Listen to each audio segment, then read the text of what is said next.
bienvenue. On est dans la maison du Seigneur pour louer ce matin. Et mon cœur est dans la joie parce qu'aujourd'hui 11 personnes vont sceller leur engagement avec Dieu dans les eaux du baptême. Êtes-vous heureux ce matin d'apprendre cela?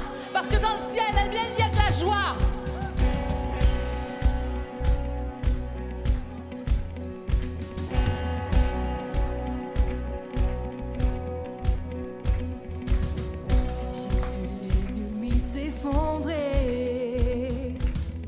L'obscurité se dérober. Malgré tout, un mystère est insaisissable. Mon nom est écrit là dans le ciel. J'ai vu sa puissance en action, sa force de résurrection. Pourtant ce mystère reste insaisissable. Mon nom est écrit là dans le ciel. Oui, mon chant demeurera éternel. C'est là mon témoignage, je chante. C'est là mon témoignage. Je suis sauvé. Sa grâce a changé ma vie. Je chanterai par Jésus mon rédempteur, justifié. Voilà mon témoignage. Voilà mon témoignage. On tape des mains ensemble.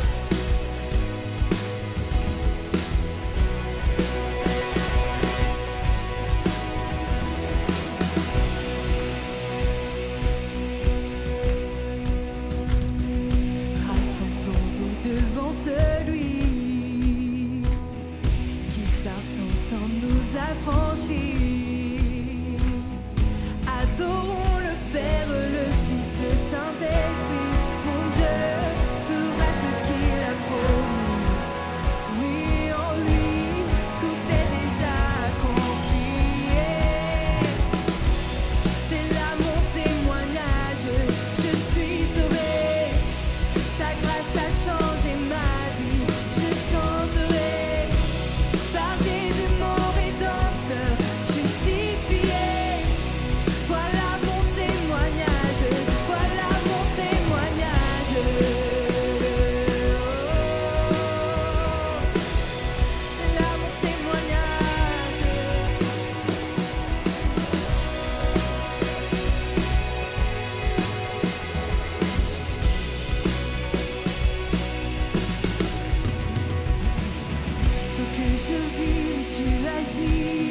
ensemble encore une fois.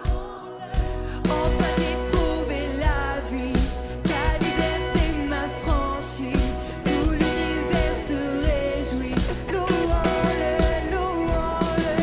En toi j'ai trouvé la vie, ta liberté m'a franchi, tout l'univers se réjouit, louons-le, louons-le. Nous verrons les murs s'écrouler, les géants s'effondrer, la peur disparaît en ta présence. Le Dieu de victoire est pour nous, à jamais élevé. La création s'écrit, Dieu soit loué. Oh, louons-le.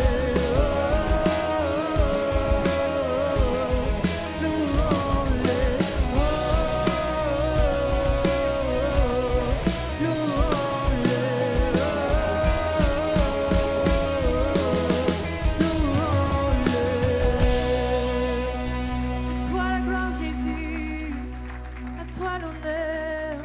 Reprenons ensemble. Nous verrons les murs s'écrouler, les géants s'effondrer, la peur disparaît en ta présence. Crois-le ce matin. Le Dieu de victoire est pour nous, à jamais élevé. La création s'écrit, Dieu soit loué. Nous verrons les murs s'écrouler, les géants s'effondrer, la peur disparaît en ta présence. Le Dieu de victoire est pour nous, à jamais élevé. La création s'écrit, Dieu soit loué. Alléluia. Jésus. Alléluia. Sois loué, éternel. Tu es celui qui calme les orages en nos vies. Tu es celui qui calme les vents violents dans nos vies.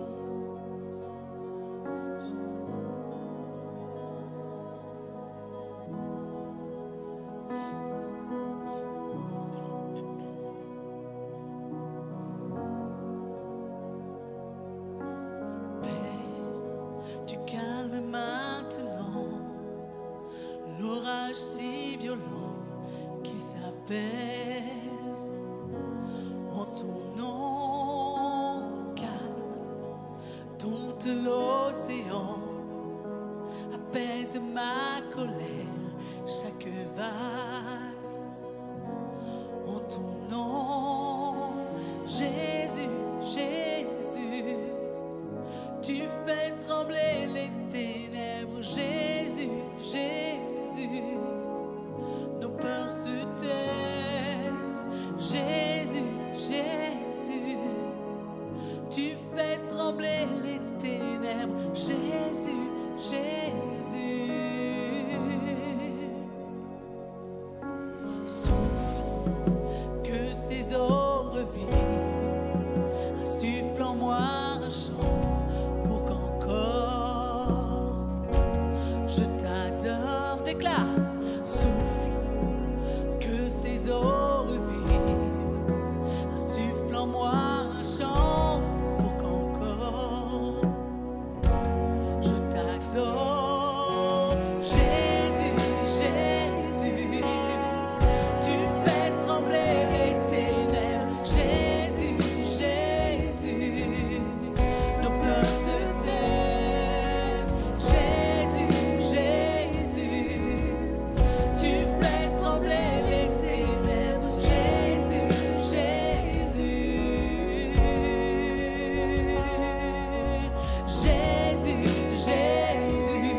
toujours élevé.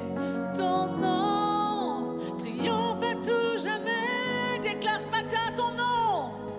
Ton nom, la lumière qui a confondu l'enfer.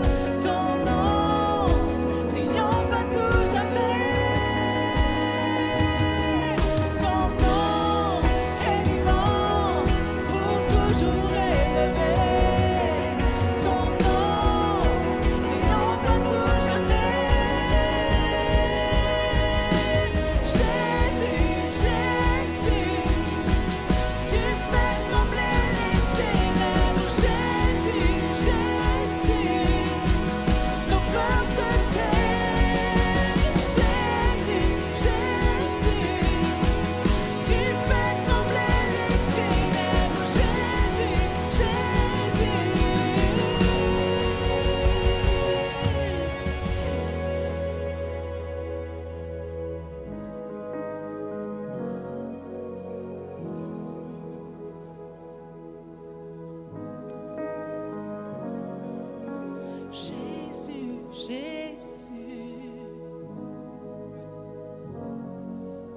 Jésus, Jésus,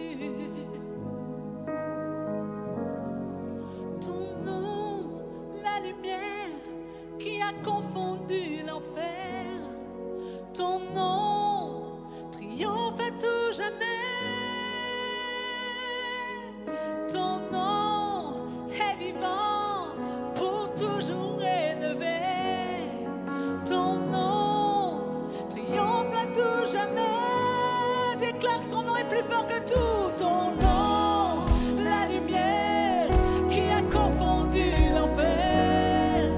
Ton nom triomphe à tout jamais. Ton nom est vivant pour toujours élevé. Ton nom triomphe à tout jamais. Ton nom, la lumière qui a confondu l'enfer. Ton nom triomphe à tout jamais. Ton nom est vivant pour toujours élevé.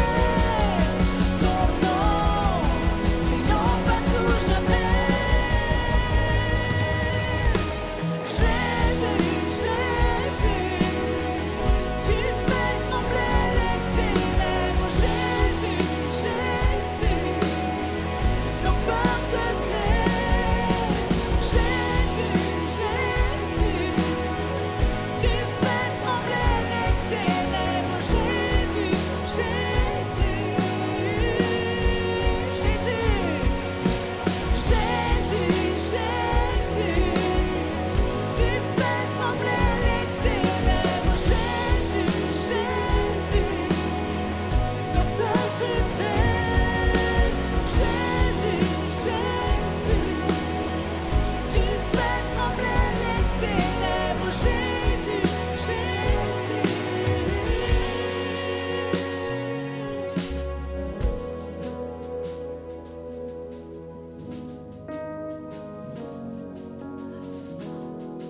Il est celui par qui, par son souffle, les eaux peuvent revivre. Il est celui qui fait des miracles. Il est celui qui fait tout ce qui est impossible à l'homme. Là où la nature humaine s'arrête, là où le raisonnement humain s'arrête, lui, il est au-dessus de tout ça. Et par un souffle, il peut ressusciter les morts. Par un souffle, il peut ressusciter les morts. Alléluia.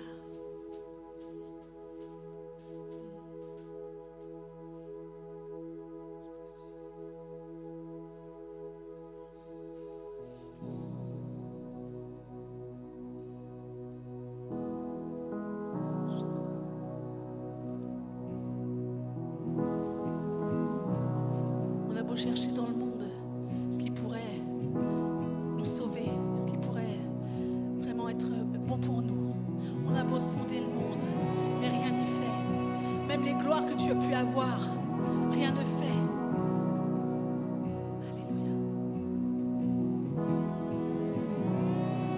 Jésus.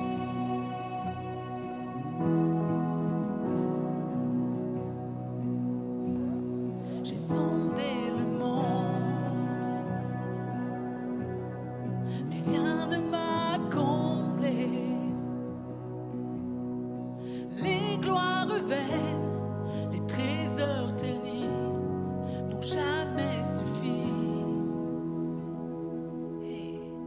Mais tu es venu, tu as restauré mon âme, et chaque désir est comblé en toi, en ton amour, parce que rien n'est meilleur que lui. Rien n'est meilleur que toi. Oh non, rien n'est meilleur que toi, Seigneur. Non, rien n'est meilleur que toi.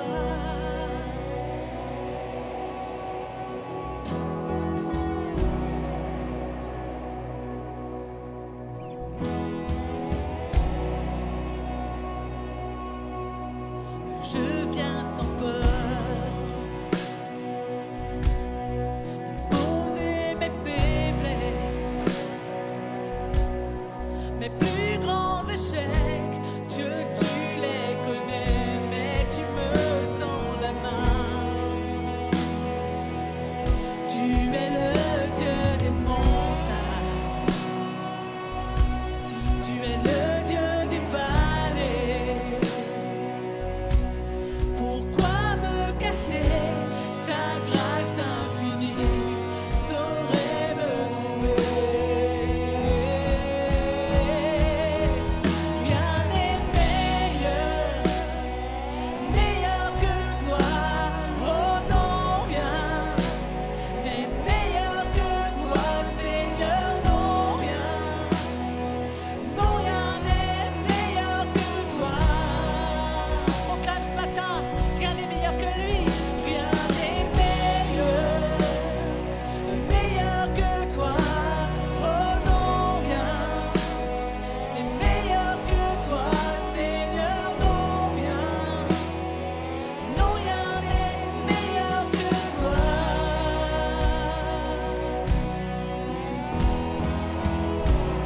Va déclarer qu'il change le deuil en victoire. Tu changes le deuil en victoire. Tes cendres émergent l'espoir. La honte est changée en gloire. Seigneur, toi seul peux le faire. Tu changes le deuil en victoire. Tes cendres émergent l'espoir. La honte est changée en gloire. Seigneur, toi seul peux le faire. De la mort jaillit la vie. Par ta voix les eaux revivent. Dans les eaux s'ouvre un chemin. Seigneur, toi seul peux le faire. Seigneur, toi seul peux le faire. Rien n'est meilleur que toi. Oh non, rien n'est meilleur que toi, Seigneur. Non, rien n'est meilleur que toi. Proclame-le ce matin pour ta vie. Rien n'est meilleur que toi. Oh non, rien n'est meilleur que toi, Seigneur. Non, rien n'est meilleur que toi.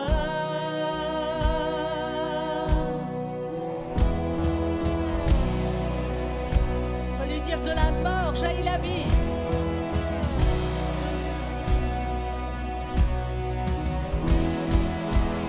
De la mort jaillit la vie. Par ta voix les eaux revivent. Dans les flots s'ouvre un chemin.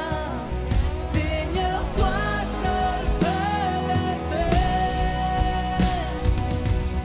De la mort jaillit la vie.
Alléluia. Est-ce que l'Église peut acclamer le roi des rois ce matin?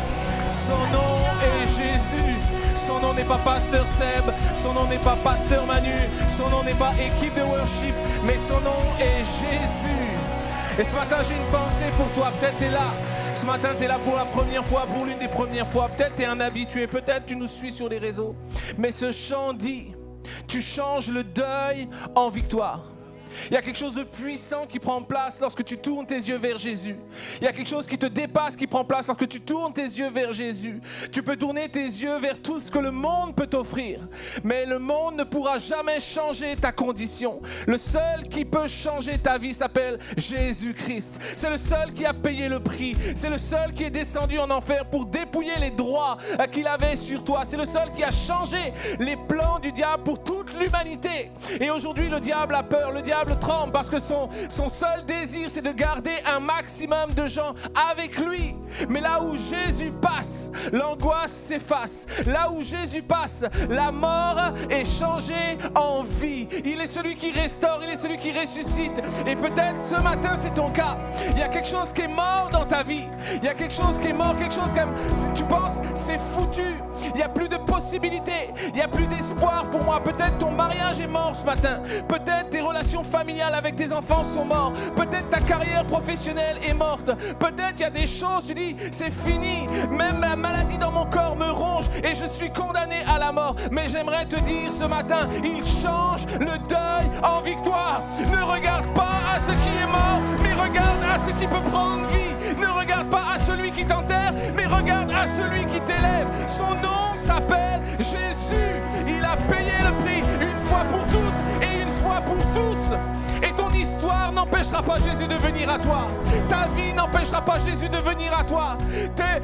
Tous tes échecs, toutes tes erreurs n'empêcheront pas Jésus de venir à toi. Parce que ce matin, il veut changer ton deuil en victoire. Il veut changer ton deuil en victoire. Est-ce qu'on peut chanter encore une fois ce matin? Tu changes le deuil en victoire. Tu changes le deuil en victoire. Des cendres émerge l'espoir. Alléluia. Yes. La honte est changée en gloire. Seigneur, toi seul peux le faire. Toi seul. Personne d'autre. Personne d'autre. Mais toi tu peux, tu changes. De la mort jaillit la vie. Alléluia. Par ta voix les eaux revivent. Yes. Tu ouvres un chemin, Seigneur, pour ma destinée. Parce que toi seul peux le faire. Encore une fois, tu changes le deuil en victoire. Alléluia. Yes. Des cendres émergent l'espoir. La honte est changée en gloire. Seigneur, toi seul peux le faire. Parce que rien n'est meilleur. Rien n'est meilleur. Rien n'est meilleur. Alléluia, par ta voix, les eaux revivent. Alléluia. Dans les flots, tu ouvres un chemin. Seigneur, toi seul peux le faire. On déclare une dernière fois, Seigneur, rien n'est meilleur. Rien n'est meilleur, Seigneur. Rien ne peut me faire plus de bien. Alléluia.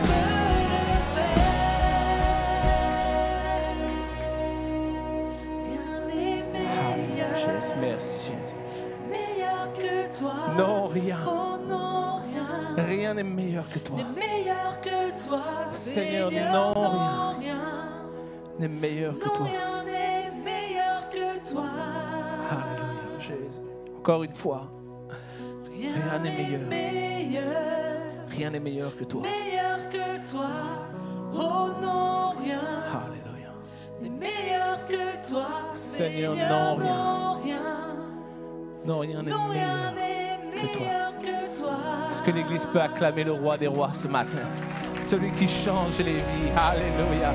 C'est une grâce que nous avons de nous tenir dans sa présence. Amen. Hey, je vous invite à prendre place ce matin. C'est un plaisir de vous recevoir à l'église Vivre Libre. Peut-être vous êtes là pour la première fois. Eh bien, est-ce que les habitués peuvent donner une main d'acclamation pour saluer les frères et les sœurs qui nous visitent, qui sont là pour la première fois? On m'avait dit que vous étiez plus accueillants que ça à l'église Vivre Libre. C'est comme presque là, ouais, ok. Ah, quand même. Il le mérite. Alors, merci à vous qui nous suivez sur les réseaux sociaux. Merci à vous qui êtes là présents ce matin. Merci à l'équipe de Worship pour le job. Je vous envoie les annonces et juste après, je vous présente notre invité de ce matin. C'est comme moi, c'est comme presque comme moi. Même coupe, même barbe, c'est comme mais c'est mieux. Alors, ça s'en vient juste après. Tu vas voir, tu vas kiffer. Allez, je vous donne les annonces et à tout de suite.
Allez, c'est bon.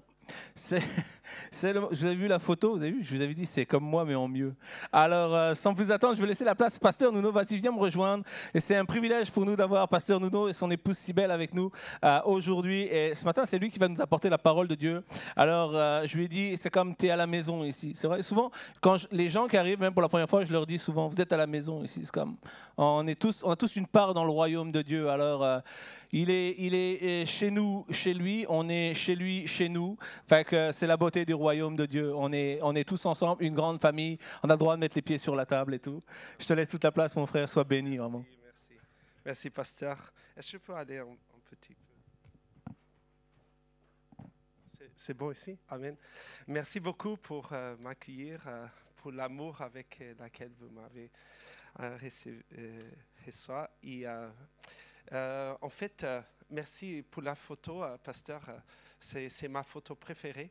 On a passé longtemps à travailler, à augmenter ma qualité avec Photoshop, grâce à Dieu pour Photoshop, et à diminuer la qualité de ma femme pour équilibrer les choses. Non, parce que sinon, c'est complètement différent. Ma femme, elle s'appelle Cybèle, C-I-B-E-L-E.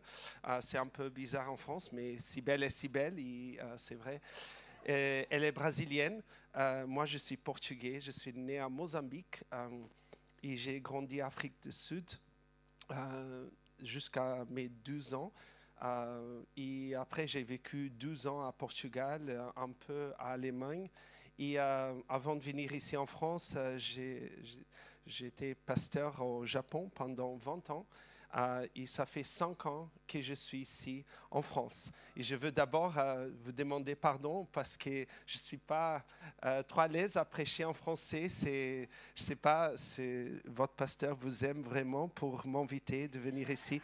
Peut-être il faut poser la question, est-ce que le pasteur est fâché contre nous et tout ça. Mais je vais faire le mieux. Et heureusement, vous êtes une église pentecôtiste. Et si jamais il y a un mot que vous n'entendez pas ou que je mets dans une mauvaise place, il faut dire qu'il est pentecôtiste et il parle en langue. Et j'espère que Dieu puisse parler à travers de ma vie. Je suis vraiment heureux d'être ici. J'ai pu connaître votre pasteur à Montluçon. Ils ont vraiment la possibilité de se connecter. L'Esprit de Dieu a vraiment démontré qu'il avait quelque chose et ce n'était pas juste la barbe. Je l'ai appelé hier disant, pasteur, je serai là, il sera une bénédiction et tout ça. Et, on est presque les mêmes et tout ça, sauf ma barbe est meilleure que la tienne.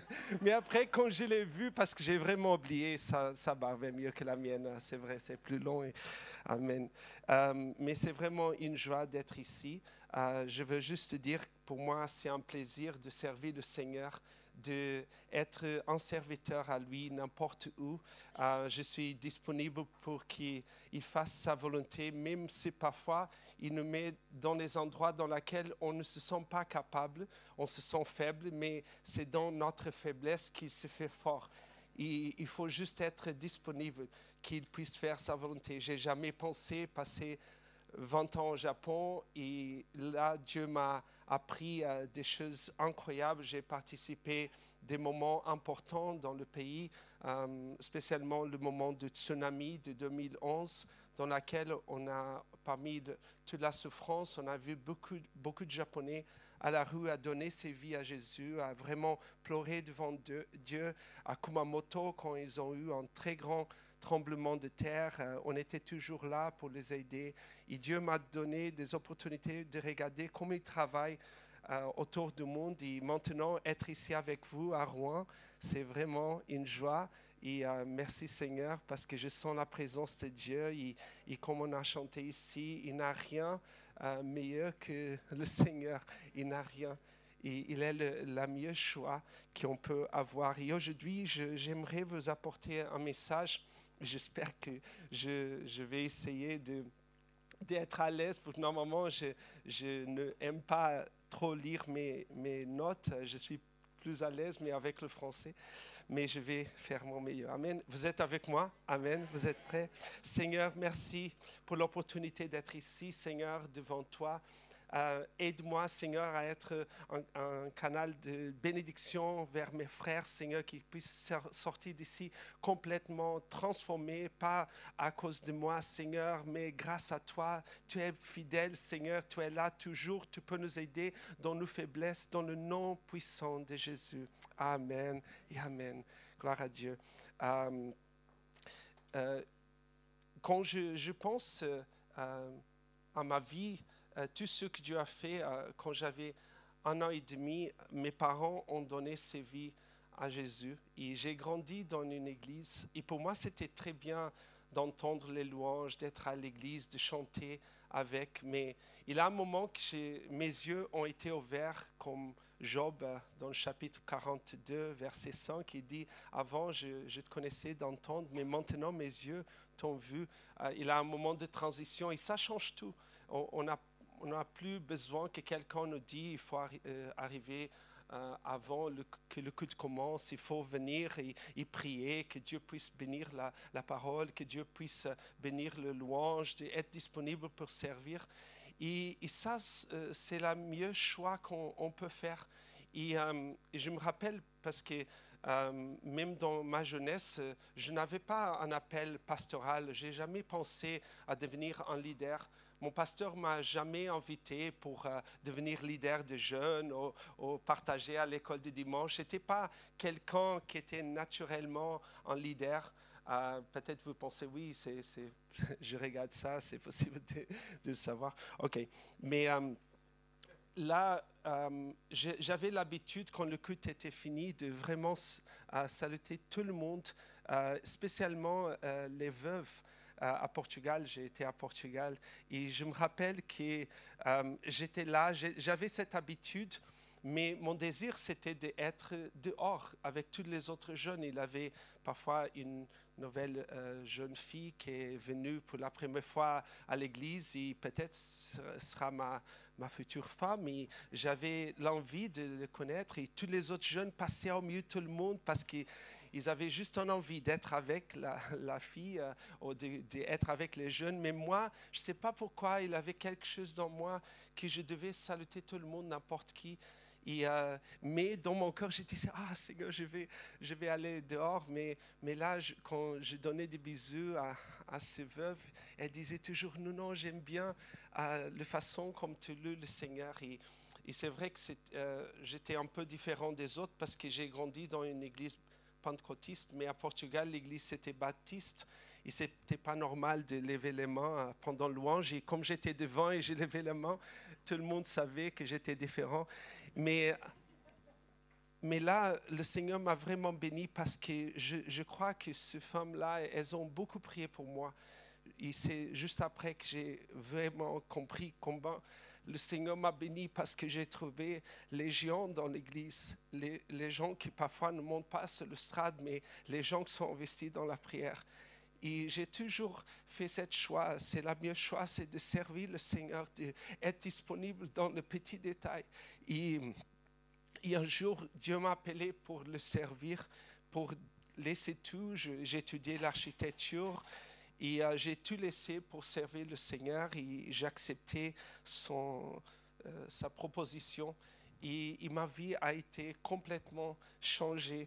Et quand je regarde la Bible, je regarde les hommes comme Sama dans l'Ancien Testament. Il était un homme qui, son cœur était rempli d'amertume. Il était sourdetté. Et un jour, il a trouvé un homme qui s'appela David. Et David l'a trouvé dans une caverne. Et il a commencé à apprendre la parole de Dieu. Et son cœur a été changé.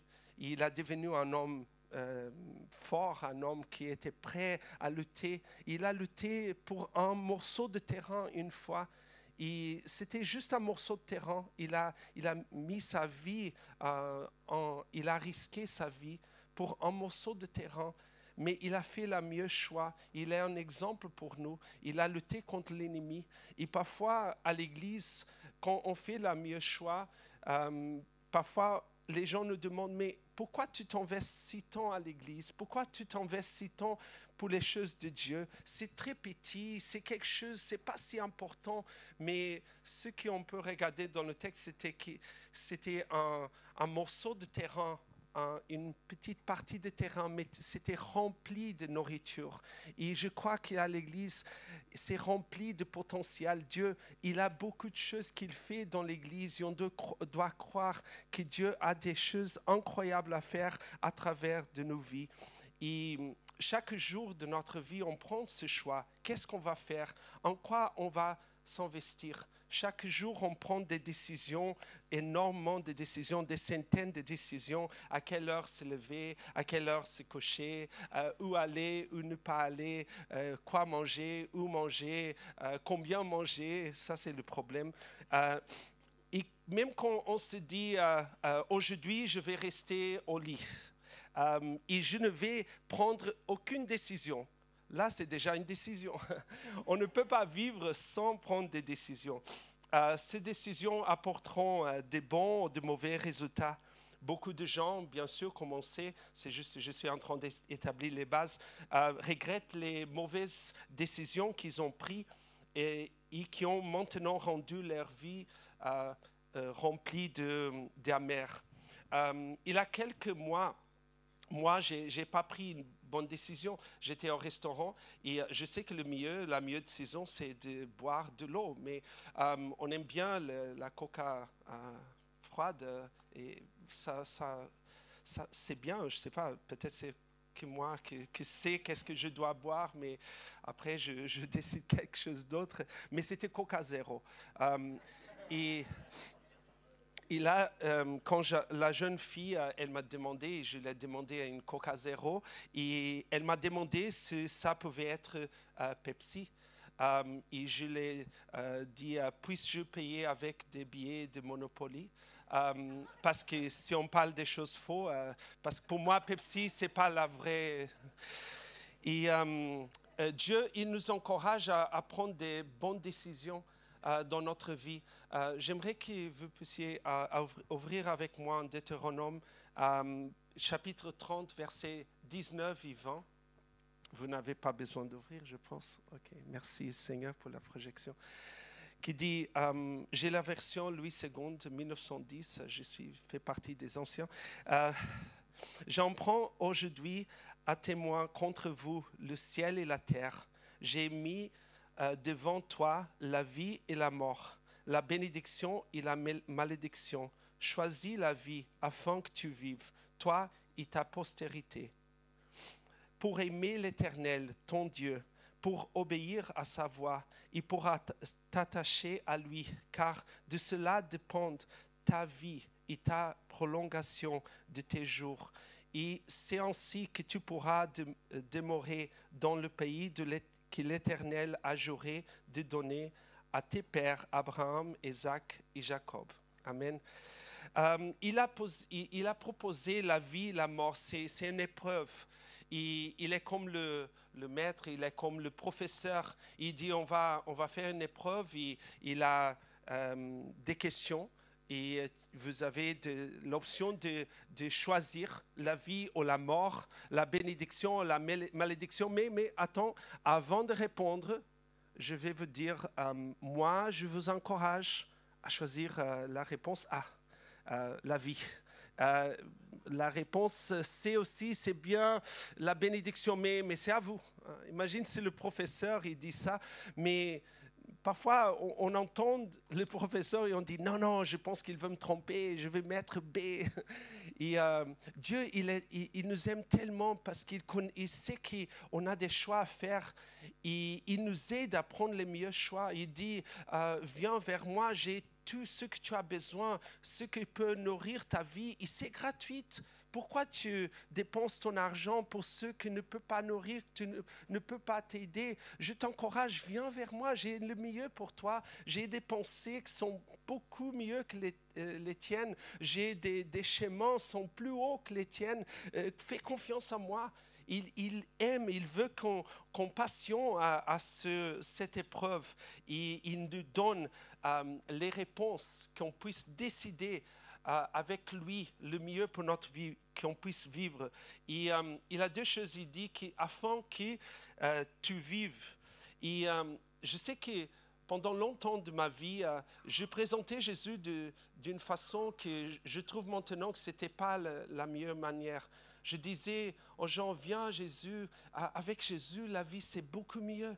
Si tu as Jésus dans ta vie, il va t'aider dans les problèmes. Si tu es malade, il pourra te guérir, il va te guérir. Viens à Jésus et ta vie va améliorer. Okay? Viens à Jésus. Mais un jour, le Seigneur m'a parlé, c'est pas vraiment ça. En fait, tu viens à Jésus, pas que ta vie puisse améliorer, mais vraiment que tu puisses avoir la vie. Parce que sans Jésus, on n'a pas la vie. On invite les gens pour connaître la vie parce que sans Jésus, on n'est pas vivant, on ne connaît pas vraiment la vie. Et Dieu nous encourage à avoir la vie. La deuxième chose dit, toi et ta postérité. Et ça, c'est une chose très importante parce que nos bons choix ne profitent pas qu'à nous. Nous sommes responsables de l'avenir de nos enfants, de notre famille, de ceux qui sont autour de nous. Et on était sauvés, pas juste pour nous, pour avoir l'éternité, mais on a une croix beaucoup plus petite que la croix de Jésus, mais on doit vraiment la porter et amener les gens à Jésus et apprendre les gens, donner l'exemple. Et on est responsable pour ça. Ce sont les choix que Dieu a mis dans nos cœurs à faire. Et dans le verset 20, il va dire... pour aimer l'Éternel, ton Dieu, pour obéir à sa voix et pour t'attacher à lui, car de cela dépend ta vie et la prolongation de tes jours. Et je ne sais pas vous, mais quand le professeur il me dit ce test que vous allez faire la semaine prochaine, toute l'année dépend de ça. N'importe combien tu as étudié, si tu rates, si tu ne passes pas le test, tu perds ton année. Là, je vais faire attention pour ce qu'il va dire, oh, qu'est-ce que je dois faire? Et quand Dieu dit que ta vie dépend de ça, je veux vraiment entendre qu'est-ce qu'il dit à moi. Et là, ici dans le texte, dans cette version, on comprend que si on fait le bon choix, si on décide pour la vie, la bénédiction, que là, on pourra aimer le Seigneur, que là, on pourra...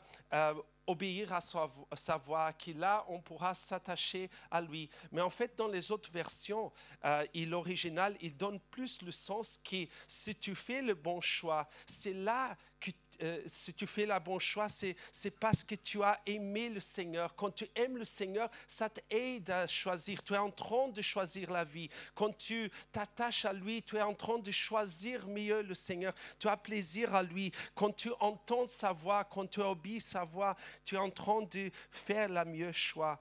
Et nous devons à chaque jour vraiment prendre ces décisions. Lorsque nous aimons vraiment Dieu, nous entendrons et obéirons sûrement à sa voix. C'est ce que Jésus nous a enseigné dans Jean chapitre 14, verset 21 qui dit « Celui qui a mes commandements et qui les garde, c'est celui qui m'aime. Et celui qui m'aime sera aimé de mon Père, et je l'aimerai, et je me ferai connaître à lui. Il nous fera aussi participer à ce qu'il fait dans nos vies et aussi dans la vie des autres. J'aime penser le fait que Dieu, il est un Dieu autosuffisant, un Dieu tout-puissant. Il n'a pas besoin de notre aide, c'est vrai ça. Il n'a pas besoin de nous, même notre louange, et gloire à Dieu. J'étais ici en train d'entendre votre louange, j'ai dit, Seigneur, j'aimerais que notre église puisse monter comme ça. C'est très bien, j'ai oublié de mettre le timer, j'espère.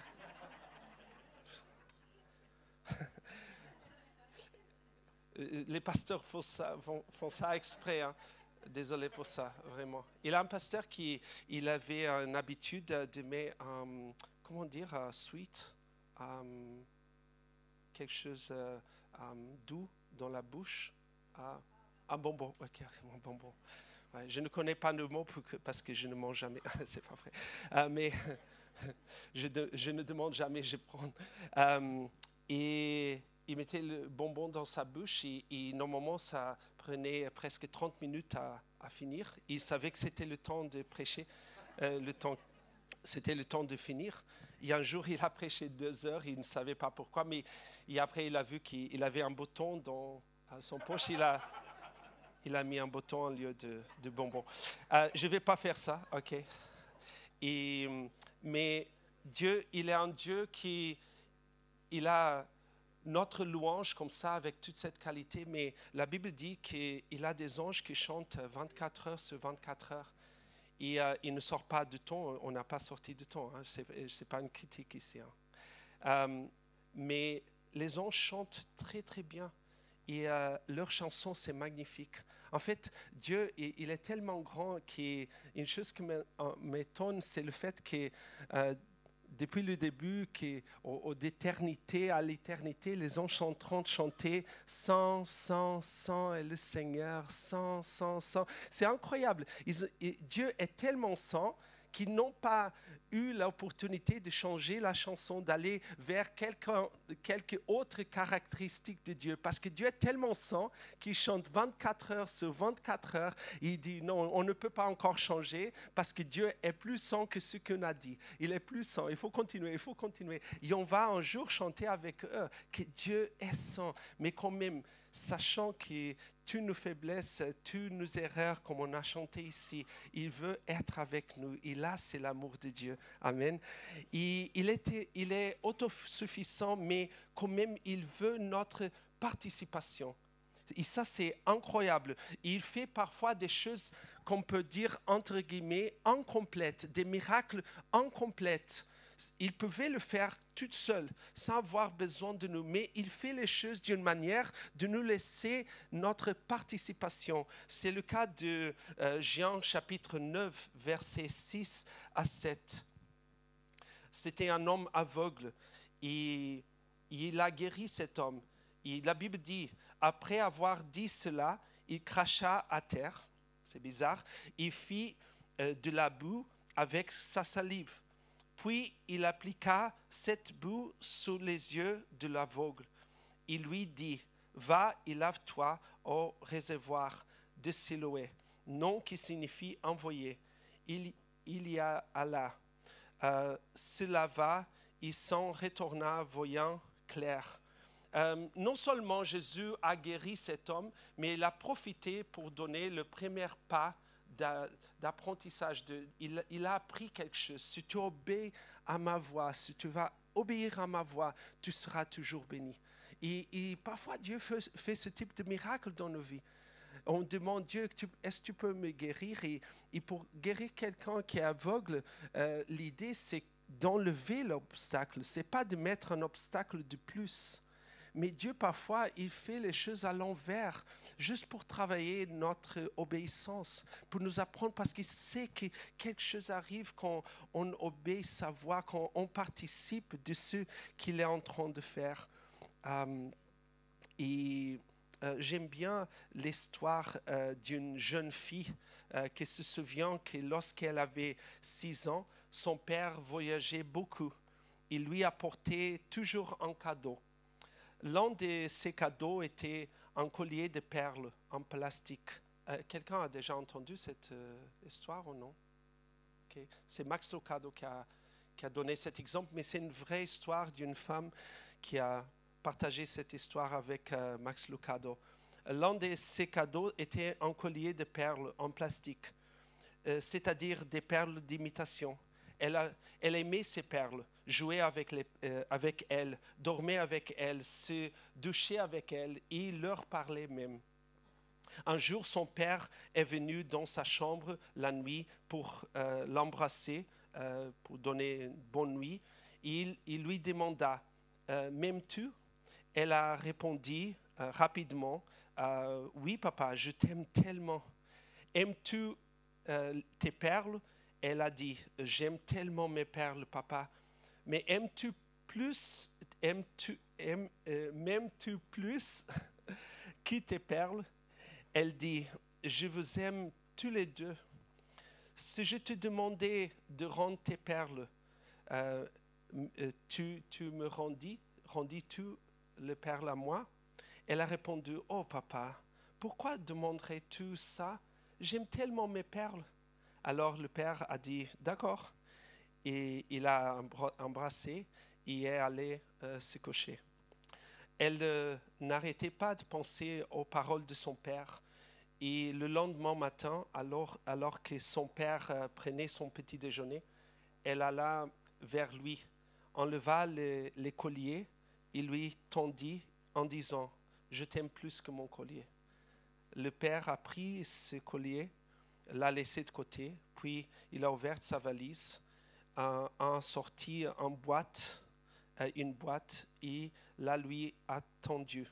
Lorsqu'elle ouvrit, elle vit qu'il s'agit d'un collier de vraies perles. Amen.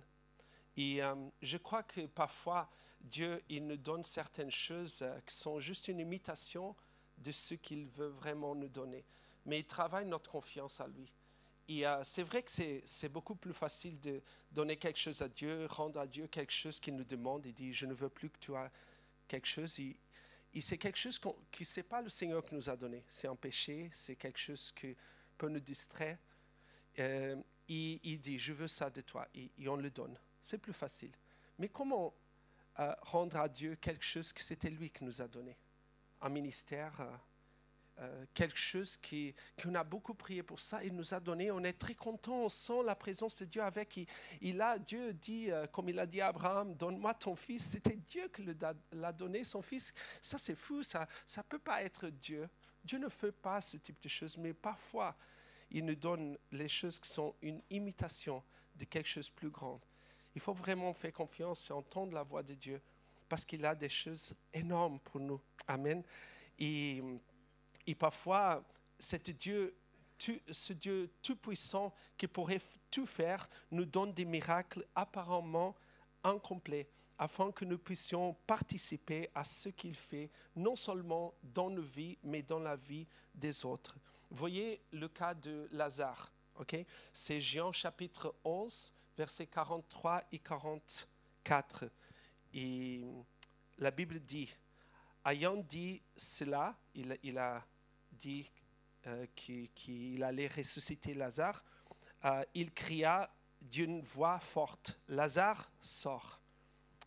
Il est mort, sorti, les pieds et les mains liés de bandes, et le visage enveloppé dans l'ange. Jésus leur dit, déliez-le et laissez-le aller. Amen. Jésus sait que ces choses qui se passent dans nos cœurs, il sait qu'est-ce qui se passe quand on participe. Qu'est-ce que c'est plus difficile? Est-ce que c'est de ressusciter un mort ou d'enlever ses habits? Ce qui est en train d'empêcher qu'il marche. Je pense que c'est plus facile de ressusciter un homme. Et pourquoi parfois Dieu qui est capable de ressusciter, pourquoi il ne fait pas un miracle complet est-ce que Dieu avait besoin vraiment du bâton qui c'était dans la main de Moïse pour ouvrir la mer? Il n'avait pas besoin de son bâton. Dieu est capable d'aller devant nous et de tout faire, mais il ne veut pas des enfants qui sont juste en train de marcher. J'ai donné ma vie à Jésus et maintenant il faut juste que je marche et le Seigneur va devant moi, il ouvre le chemin, il ouvre la mer, il enlève les obstacles parce que je suis le fils préféré de Dieu. Mais non, il veut qu'on participe. Il veut utiliser ce qu'on a. Il sait qu'il a quelque chose quand on va là-bas et on commence à enlever quelque chose de la vie de notre frère. Il a fait le miracle. On ne peut pas donner la vie à quelqu'un. Je ne peux pas donner la vie à mon frère. Je ne peux pas le sauver. Je ne peux pas enlever tous ceux qui crient des amertumes dans sa vie. Mais je peux enlever certains habits qui l'empêchent, certains obstacles. Et Dieu me permet d'être un instrument dans la vie de mon frère, de dire, viens ici. Tu as la vie de Jésus, mais tu es encore fermé dans certaines situations et je vais t'aider à travers la parole de Dieu. Dieu va me permettre d'aider à enlever certains obstacles. Il pourrait tout faire, mais il m'a donné cette opportunité. Je ne sais pas si vous avez déjà eu cette chance, je crois que oui.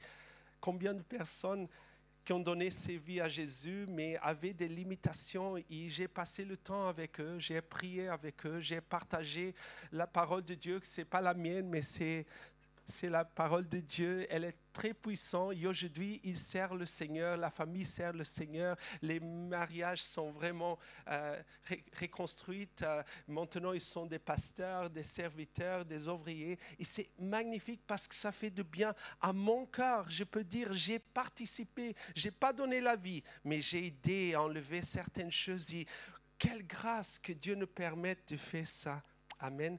Et pour renforcer cette idée, j'aimerais aussi parler de l'importance de servir les autres dans l'Église. Et j'aimerais ouvrir la Bible en Néhémie, chapitre 7, versets 1 à 4.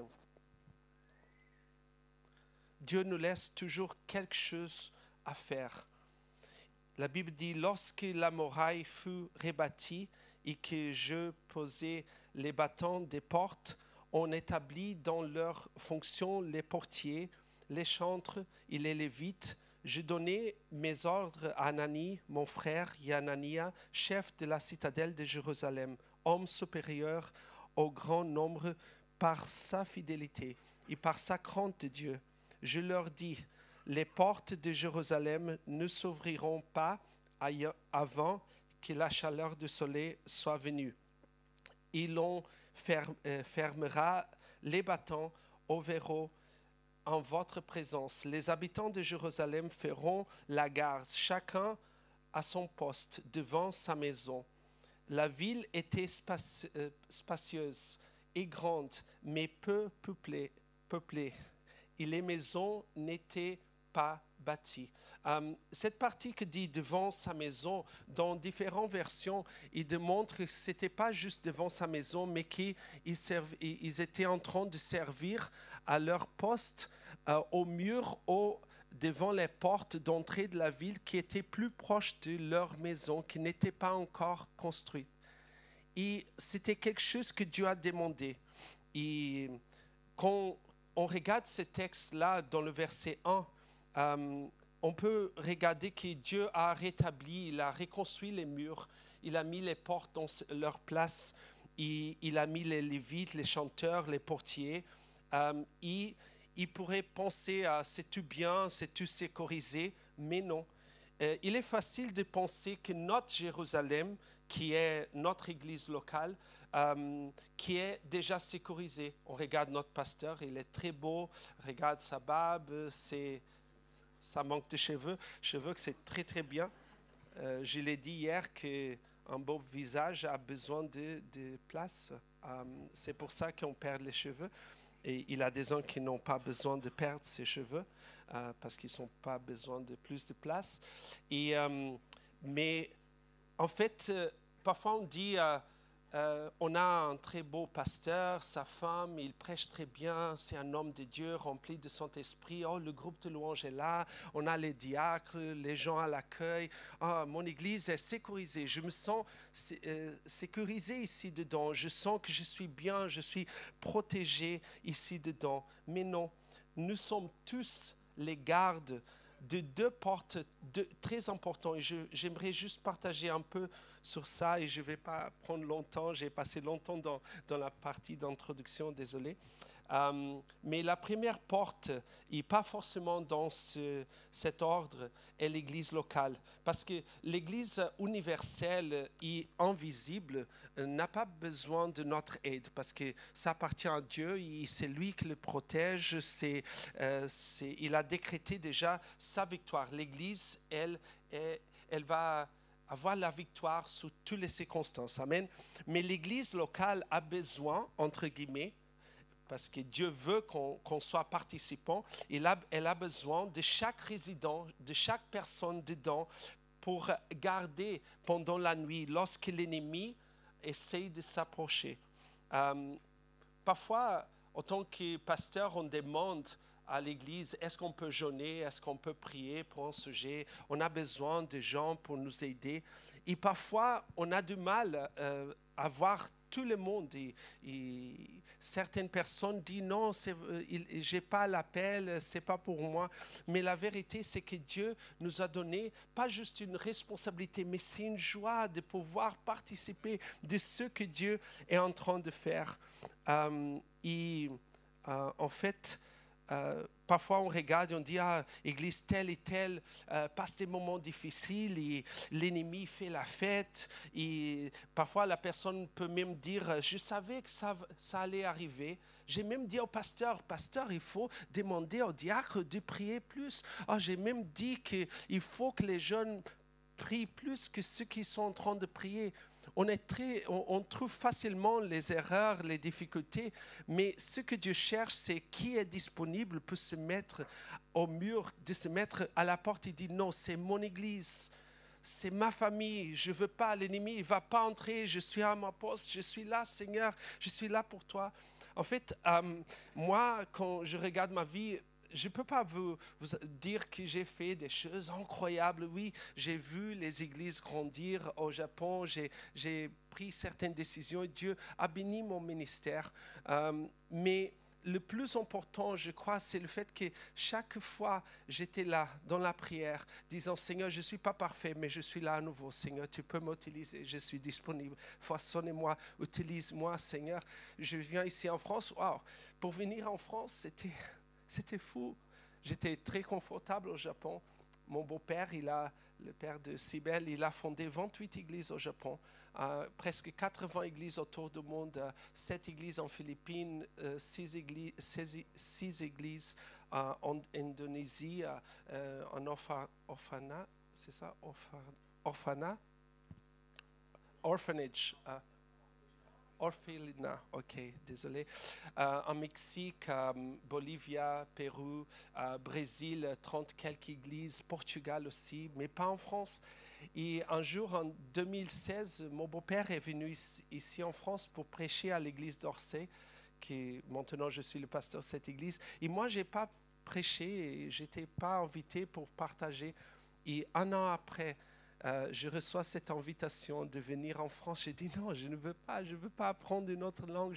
C'était déjà très difficile d'apprendre le japonais et j'ai essayé de dire à Dieu, mais je parle anglais, Seigneur. Est-ce que tu te rappelles anglais, portugais? Je vais te donner les options. Je parle africain, c'est mélange d'hollandais, allemand, je parle allemand. Seigneur, tu as tellement... Je vais te donner... Royaume-Uni, c'est bien. Canada, Japon, je peux rester. J'aime bien ici. Seigneur, je ne veux pas bouger. Mais ce n'était pas mon envie. Et après, j'avais un très bon appartement qu'on a pu acheter là-bas. Ici, je devais habiter au-dessus de l'église. Je ne sais pas si vous savez, mais les pasteurs n'aiment pas habiter à l'église. Je ne sais pas si vous aimez habiter au endroit que vous travaillez. Et en fait, mon salaire allait baissé. Mes 3 filles devaient apprendre une nouvelle langue. Mes filles avaient 8 ans, 16 ans et 18 ans. Ce n'est pas le bon moment d'amener ta famille et changer vers une langue qu'ils ne comprennent pas. C'était tout fou. Tout disait non, je ne voulais pas. J'ai essayé 3 fois de dire je ne veux pas, merci pour l'invitation. Et en fait, c'était vraiment dur.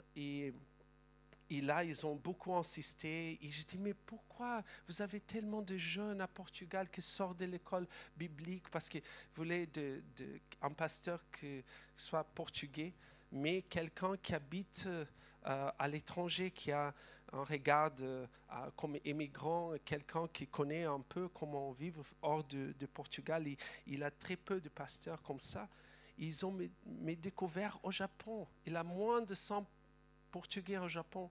J'ai même dîné avec le président de Portugal quand il était là parce qu'il n'avait pas d'option.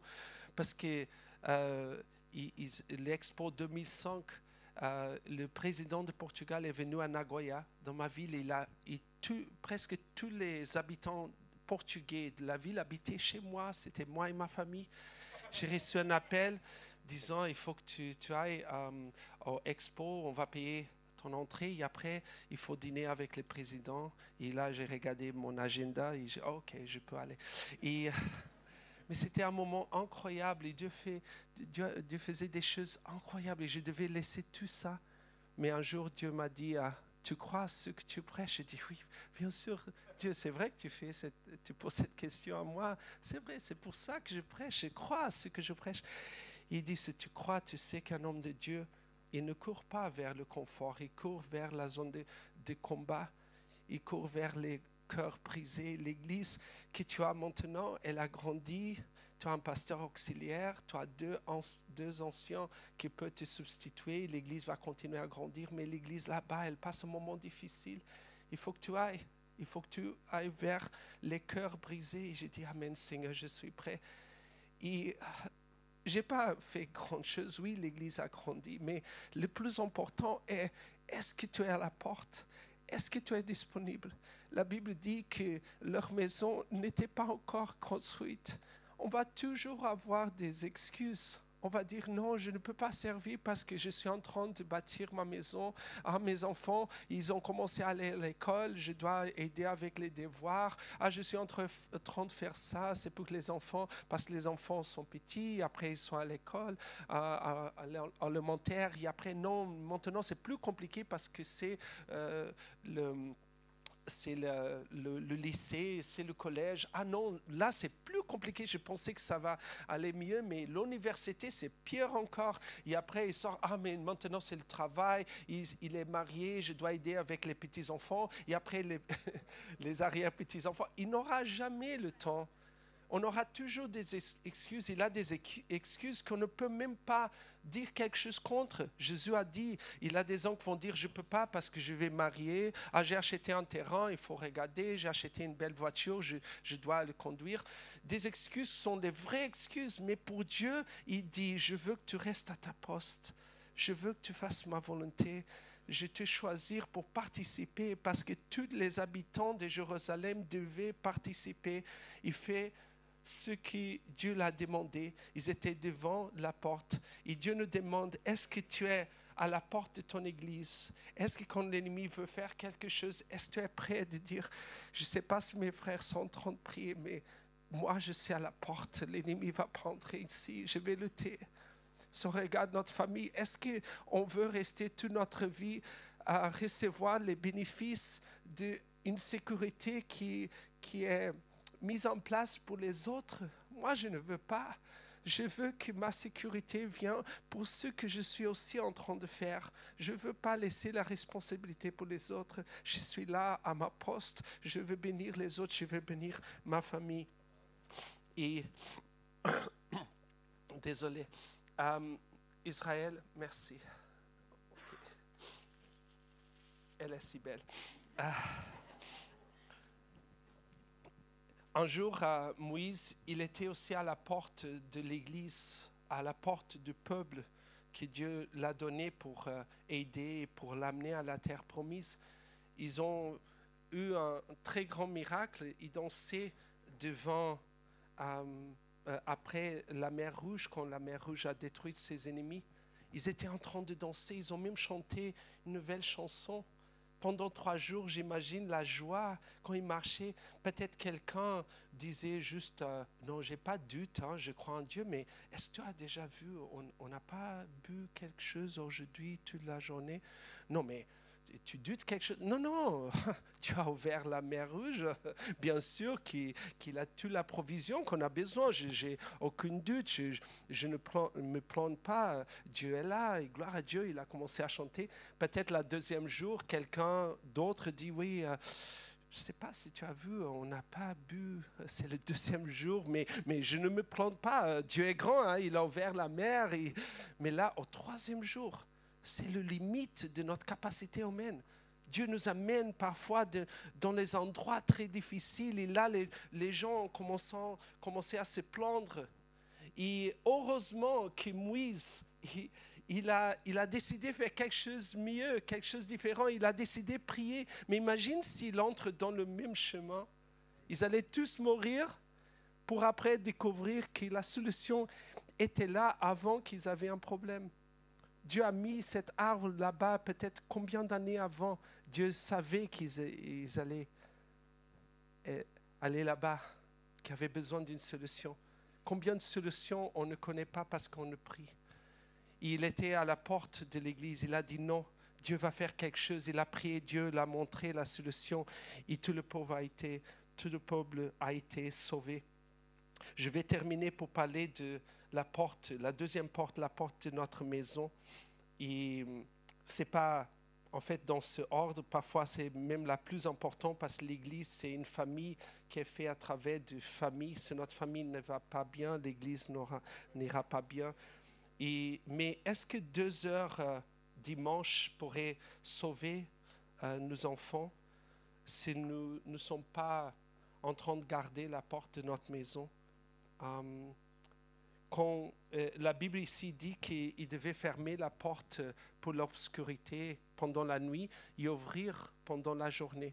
Et nous, les chrétiens, je ne sais pas combien de temps vous sert le Seigneur, mais nous sommes professionnels à vraiment fermer la porte pendant la nuit.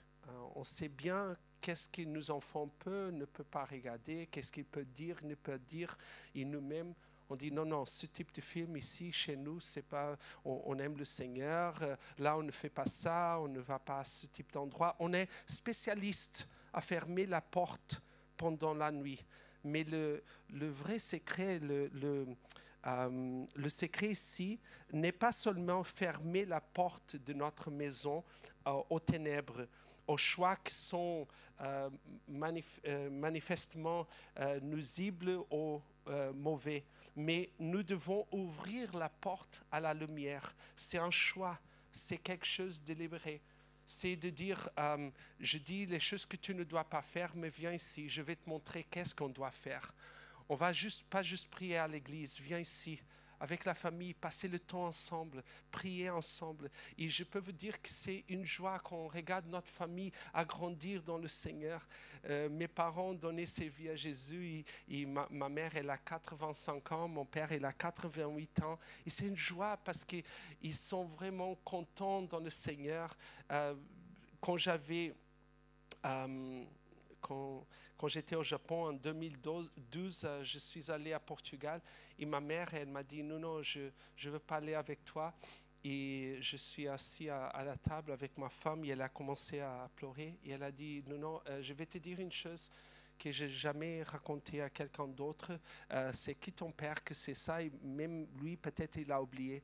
Mais elle avait la honte de me dire quelque chose. Je dis, maman, vous pouvez me dire? Et elle dit, quand j'étais à Mozambique et j'ai devenu enceinte de toi, j'ai décidé de faire un avortement. Et on a même décidé la date, le jour, et ton père était d'accord. Et je ne connaissais pas encore le Seigneur. Et pour moi, c'était quelque chose de normal là-bas.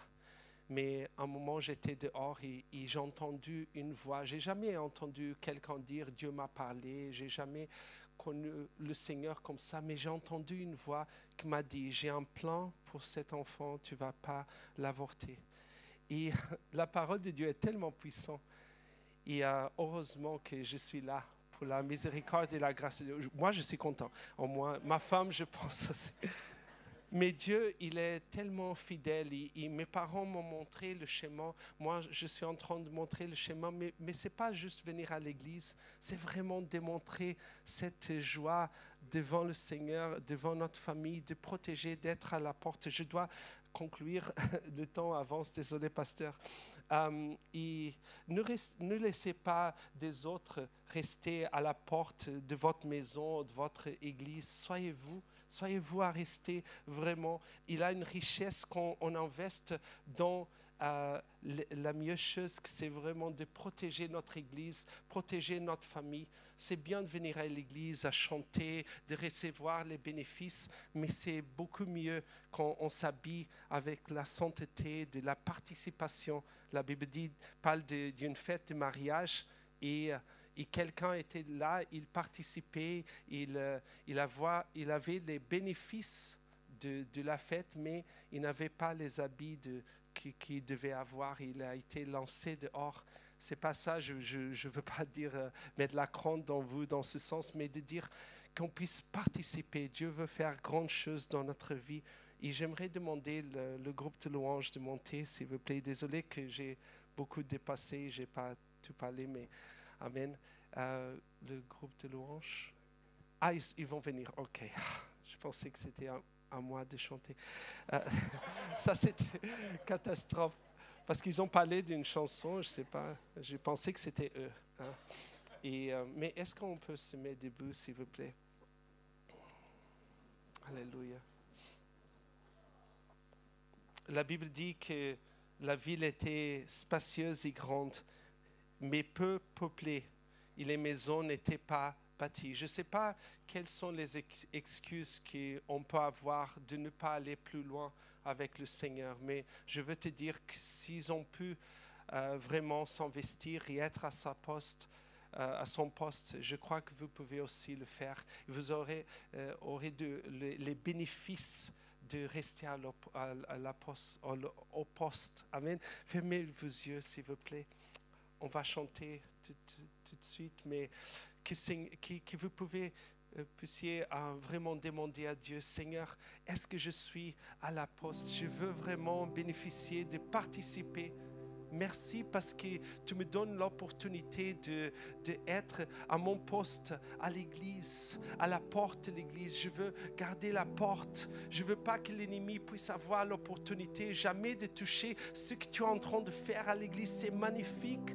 Les hommes sont en train d'être sauvés, baptisés. Seigneur, que tu puisses continuer. Et je ne veux pas juste regarder les problèmes et demander quelqu'un d'autre à prier, mais je veux être à la porte de mon église. Je veux vraiment ouvrir la porte de la lumière chez moi. Je ne veux pas juste venir à l'église avec ma famille, mais je veux participer à ce que tu vas faire dans la vie de mes enfants, de mes collègues, de mes amis, dans le nom de Jésus. Seigneur, aide-nous, Seigneur, à être garde à la porte, Seigneur, d'être à notre poste, Seigneur, devant notre maison que parfois n'est pas encore bâtie. Il y a tellement de choses encore à faire dans notre vie, tellement de choses qui peuvent nous distraire. Mais Seigneur, on veut vraiment être devant toi, Seigneur, et te servir dans le nom puissant de Jésus. Alléluia. Oh Jesus. Parle avec le Seigneur pendant qu'il chante. Il parle au sujet du service. Que Dieu puisse parler à votre cœur ce matin.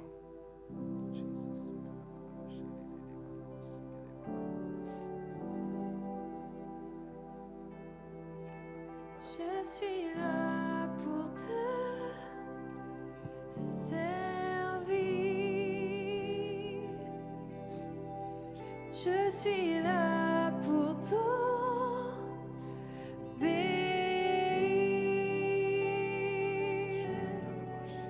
Que ma vie te glorifie.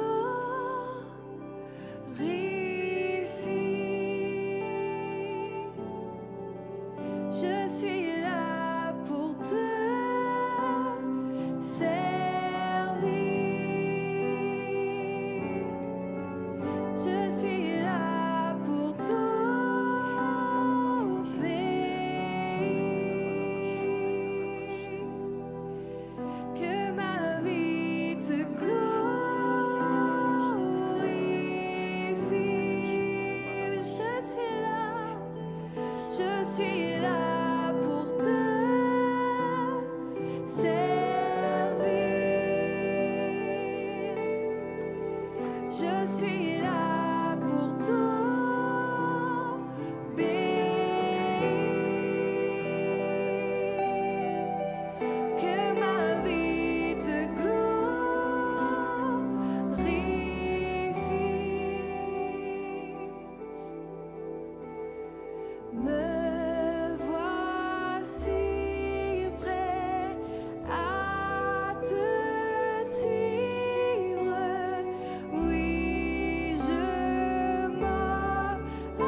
Dieu est fidèle.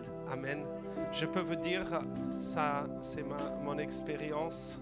En fait, ça fait 5 ans que je suis ici et Dieu a vraiment béni ma famille. Je peux vous dire qu'on décide pour le chemin du Seigneur, même s'ils sont très serrés, il va nous bénir.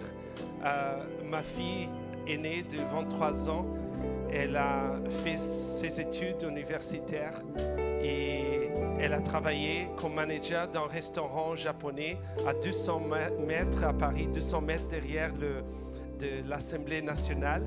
Et ma fille de 20 ans, devant l'Assemblée nationale, à Automobile Club de France, à la place de Concorde, elle est chef de cuisine, elle est en train de finir ses études. Le chef avec qui elle travaille a eu un prix de meilleur ouvrier de France, ça fait 1 mois. Et moi, je suis en train de prêcher dans la meilleure église de Rouen. Et au Japon, j'étais invité partout, j'ai voyagé, j'étais connu, j'étais l'unique Portugais parmi tous les Brésiliens, les Japonais. Et j'étais invité dans différentes églises, mais Dieu m'a faibli, Dieu m'a humilié, on va dire, de m'a mis dans un pays que personne ne sait pas qui c'est le nom. Même quand je me présente, il prend 2 heures pour apprendre mon prénom. Et qui va inviter un pasteur qui ne parle pas encore portugais, juste un pasteur fou, rempli de Saint-Esprit, ou peut-être fâché contre l'Église, je ne sais pas. Mais je peux vous dire une chose, pour moi, c'est un miracle d'être ici. Merci, pasteur. Je ne sais pas si vous allez, peut-être un jour au ciel, on va se retrouver. J'espère qu'ici sur terre encore. Et j'espère que quelque chose de ce message, que le Saint-Esprit il puisse remplir l'espace vide, ce que je n'ai pas pu dire. Et peut-être quelques décisions que vous allez prendre. Vous allez dire, je me rappelle d'un pasteur qui n'a pas trop bien parlé. Je ne sais pas pourquoi le pasteur l'a invité, mais il a des choses qu'il a dit que Dieu m'a vraiment parlé. J'espère, mon désir, c'est que Dieu puisse, à travers ce message, que ce n'est pas la mienne, c'est la sienne, que vous puissiez vraiment être à votre poste. Votre famille mérite le meilleur. Votre église mérite votre présence. Soit là toujours dans le nom de Jésus. Merci, pasteur. Dieu vous bénisse.